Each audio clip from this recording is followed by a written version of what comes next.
Jimmy Himes with the Sports Animal radio station in Knoxville.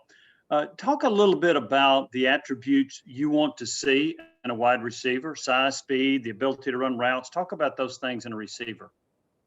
Oh, for sure. I think the number one thing for me, evaluating a wide receiver's ball skills. I think in this league, in the SEC, you have to have the ability to make competitive catches. So I think everything starts there.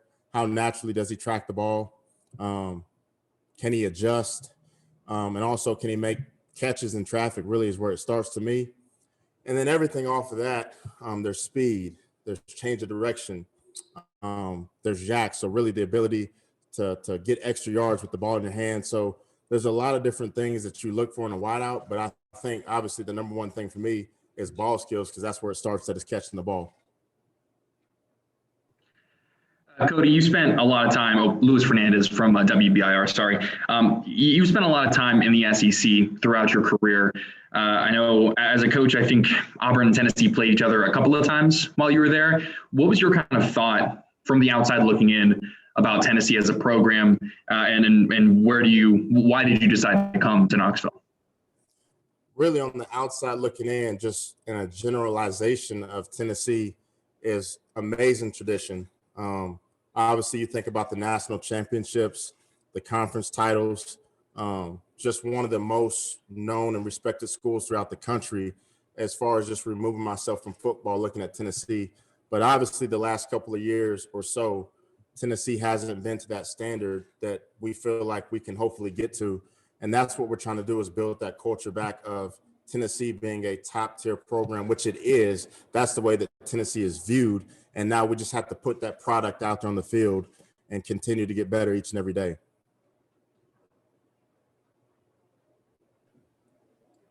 We'll go to Austin Price, then Trey Wallace.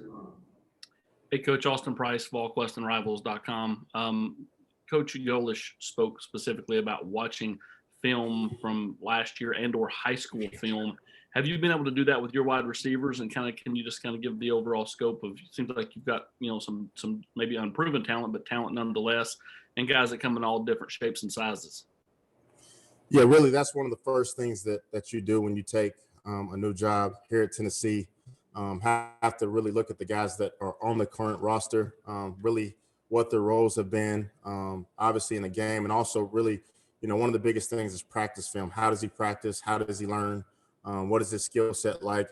And then you go on to the high school guys that we signed and do the exact same thing as far as evaluating them to kind of put the pieces to the puzzle. Because me coming into it, I'm not familiar with a lot of these guys here. And so that's the best way you do get familiar with the guys on your roster. Hey, Kodi, Trey Wallace, Rocky Top Insider. Being from the Auburn area and recruiting maybe the Panhandle, the Gulf Coast, the Deep South, how big is that going to be to try to pluck players out of that area and bring them to Knoxville? And kind of what has been your philosophy on doing that the last couple of years at Auburn? Well, I mean, philosophically, I think recruiting, number one, comes down to relationships. It comes down to knowing not just the student athlete, but also the people that are important to him. And so just philosophically, being in the SEC, obviously you're going to recruit more so the South than anything else. So I think the value that I bring is understanding this league, understanding how everything kind of intertwines and works as far as recruiting. And so I think that that definitely gives me an advantage, being able to say that and also have the experience of recruiting the SEC. David Pascal, then Patrick Brown. Kodi, David Pascal from down here at the Chattanooga Times Free Press. Just kind of wondering what these past few weeks have been like for you. How much shock was there with the Auburn situation, given that that was a staff that was like 68-35 and had the success against Alabama? How much shock was there, and how long did that take to get over? And how happy are you to land at, like you said, another school with a lot of tradition? I'll tell you what, I mean, I've learned a lot since really being in this league. And obviously this is the SEC for a reason. It's the best conference. You have the best players. It's the best football played across the country. And so obviously being let go at Auburn was a little bit of a disappointment, but not necessarily a shock, because the expectations that come with this league. And so the last couple of weeks have definitely been crazy, really leaving Auburn and then headed to UCF. and get to Orlando. It's warm, it's sunny. I'm excited about the roll. I know what Coach Hype does offensively. I'm excited to coach the receivers. And then obviously Coach Hype comes to Tennessee, and I have the opportunity to come here to be a part of the staff, which is a blessing. So I believe everything happens for a reason. I'm excited to be here and once again, ready to get to work. Hey, Kodi, Patrick Brown with Go Vols 247. You kind of talked about knowing Coach Heupel's offense and what it does. As a former receiver, how excited would you have been to play in an offense like this, and have your guys here express how excited they might be to get a chance to play in this offense that puts up a lot of points and yards? No question. I mean, it's that, to me, that's the core of obviously in this league and what Coach Hype has done. You have to have obviously a balance between run and pass. But I think the numbers really speak for themselves of what Coach Heupel's done, not only in the SEC, but also outside of that.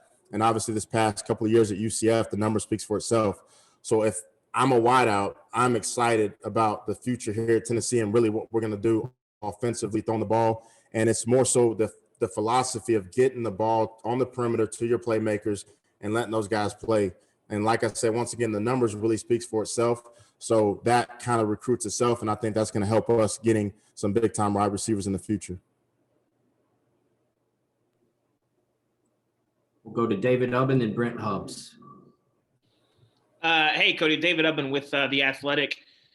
What have been your impressions of the receiver room that you inherited? So when I first kind of just looked at the numbers, the first impression is very inexperienced. Lost a couple of guys the last few years that were very productive. We're going to be young, very inexperienced once again for this league, but there's also potential.